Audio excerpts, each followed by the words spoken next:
How's it hanging, YouTube? This is King of Pharaoh Limps, and today I have a different kind of video. Now, this video was inspired by Lockston of Noggin when he put together a web connecting several video games into one universe by means of crossovers and Easter eggs. I figured I could do the same thing with Yu-Gi-Oh cards, since many monsters appear in various card artworks. While the cards themselves obviously exist in the same universe, it's the monsters depicted in the cards that we're concerned with today. Let me start with just one ground rule. It is safe to assume that monsters of the same archetype already exist in the same universe. Say, for example, Kuriboh and Winkuriboh exist in the same universe, since they're essentially family. So, let's start. Now, first off, I want to do something cool and connect video games to the monsters. Mentioned in Lockston's crossover web is Castlevania, which is a Konami game. Konami also owns Yu-Gi-Oh! Now, let me show you this card, Vampire Hunter. Seem familiar? Well, this is actually a reference to Castlevania. I know, astonishing. Even though this hunter isn't specifically given the name of one of the Belmonts, it's safe to assume that the vampire archetype is just straight up the Castlevania games.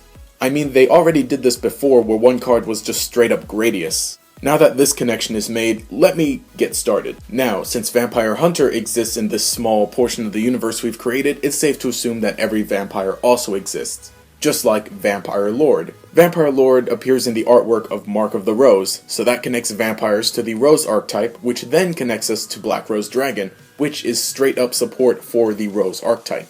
Since Black Rose Dragon is a Signer Dragon, that can also connect it to the other Signer Dragons like Stardust, Archfiend, Ancient Fairy, Lifestream, and lastly, Blackwing Dragon. Even though it's a bit of a stretch to say that Blackwing Dragon exists in the same universe as the other Blackwing monsters, since it's not technically part of the archetype, well, the other Signer Dragons do appear in various artworks. For example, Stardust Dragon appears in artworks for junk monster cards or junk cards that support that archetype, while Red Dragon Archfiend also appears in Resonator artwork cards, so it's sort of safe to assume that all of these Signer Dragons also exist in the same universe as their respective archetypes. From there, Blackwing Kalut the Moonshadow appears in the artwork of the Big Cattle Drive as well as Manticore of Darkness. Manticore of Darkness also appears in the artwork for Return from the Different Dimension alongside DD Warrior Lady. From various other card artworks and specific lore, we know that DD Warrior Lady used to be the Warrior Lady from the Wasteland. Warrior Lady from the Wasteland appears in the artwork of Resonance Device alongside Marauding Captain,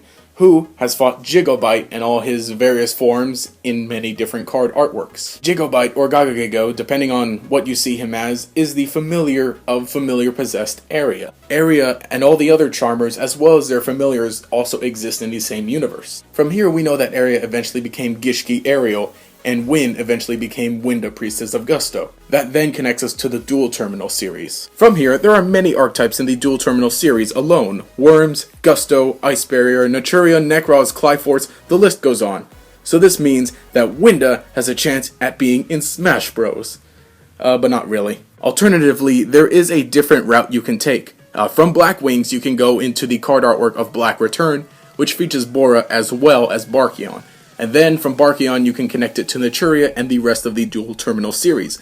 But this longer line that we took, it does include more and some of the more favorite archetypes and monsters, thus bringing this whole web to a small close. However, it does branch off into many different parts, but this is just the part we're looking at. So at least connecting the Duel Terminal series to Castlevania, and then, as we know, Castlevania connects to the entire huge universe of video games. This connection is just freaking amazing. Anyway, let me know if I should keep doing stuff like this. I had a lot of fun doing it, and so leave some suggestions of what cards I should try to connect.